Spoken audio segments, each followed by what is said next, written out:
Were the gators in danger yes, they were critically endangered. In fact, we came very close to losing the gators. I'll get to that in 1 minute.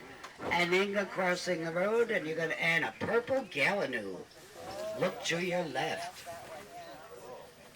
Now this is the gem of the Everglades. So for all my hardcore life lister Audubon style birders, there it was. You just saw that cute little tuft of feathers under the tail. It's in the vegetation. But they call it the gem of the Everglades. And underwater right now is an Inga. And if that bird comes up, you'll understand. There it comes up to the back car. Look at that bird. Does that not look like a snake moving in the water, showing it's a... Yeah, so the nickname for an Inga is snake bird. But that find, that purple gallinoo, that's wonderful stuff. Considered to be the gem of the Everglades. If I were to ask you the color of the bird, oh, you'd probably go on forever. It's blue, but it's green, but it's purple, but it's iridescent. It has what we call a candy corn bill. 3 beautiful colors, something like Halloween candy corn built into the bird's bill. 2 alligators. Alligator love. You know, I did hear that Brad Pitt got back together with Jennifer Aniston. So anything is possible. Is this what it's all about? To your right? For some alligator love.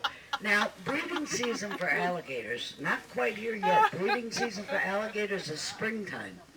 But this is my 3rd year here, and for the 3rd year I've noticed that they are at least pair bonding very early on, in advance of breeding season.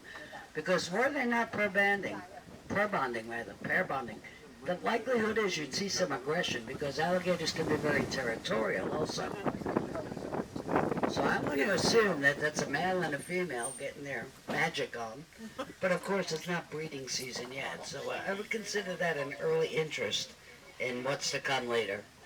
They will have their babies in late August, September, October. Belted kingfisher up ahead, but I'm convinced it's going to move on us. They do. So as we start rolling up, look to the left. Look for that giveaway right in the head, in the neck area.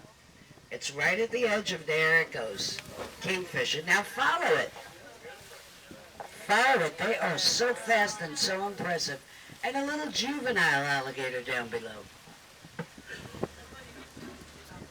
Now we're going to try to find you some more young ones. I had a question about whether alligators were ever endangered. Yes. In fact, the toll taken on the alligator population during the 50s and 60s was so extreme that by the 70s, we were in serious trouble in terms of our alligator. In yeah, you'll be seeing a lot of alligators to the left and right. Again, of course, we can't stop for everyone and address them all. Question is, were they ever in trouble? Yes, serious trouble. The 50s and 60s were the heyday of hunting for alligator hide. All right? Converting alligator hide to belts, shoes, hats, and so on. Beautiful opportunity for a shot of a snowy egret. And another Aninga. Now, this happens to be Lady Aninga, the darker bird. How do I know? What about plumage? What about color? No, not about size. But when you see a bird, an Aninga, wearing that beautiful honey-colored turtleneck sweater, that's a female. The male is going to be all black from the belly on up to the head. So we had a nice example of a female and a good photograph of a snowy egret. Here's one more female Aninga. And let me just cut a chart. This is Aninga Road. This is Aninga speed dating out here.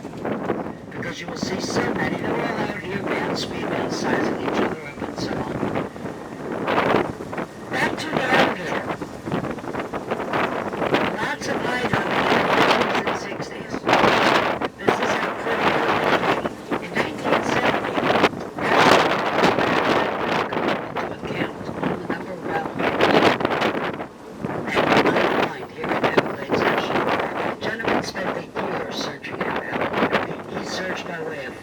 foot travel, boats, air,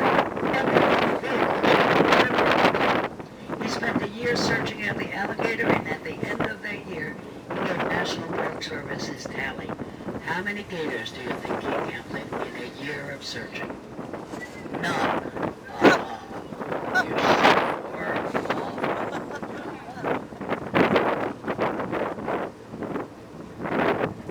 Anybody? I'm not going to give it away. I had a great answer from my gentleman friend up front here. How many do you think? That's right. I'm not being fair to you all. What am I thinking? Let me be fair to you all. Today, let's start with today. Destruction and reduction of habitat. We have about 50,000 alligators today in the Everglades. So let me start you there. Now it's a fair question. How many do you think were found at the end of that year, 1970? 1,000. Driving a hard bargain. 10,000. Even harder. You all ready for this? Watch me in the back. You ready? And this doesn't represent tens or hundreds or anything more than that. 4 gators left. Were found in Everglades National Park after a year of searching. Now, granted, let's say he missed a lot. That's just a core sample. But even if he did miss a lot, a core sample of 4 when there were 50,000 today in a very short system. This is how close we came to the gator. This is the extent to which they were overloaded and slaughtered. We have them today. Why are we lucky we have them aside from being integral to the chain here? Belted kingfisher to the left. That's not the belted kingfisher. Thank you, Colby.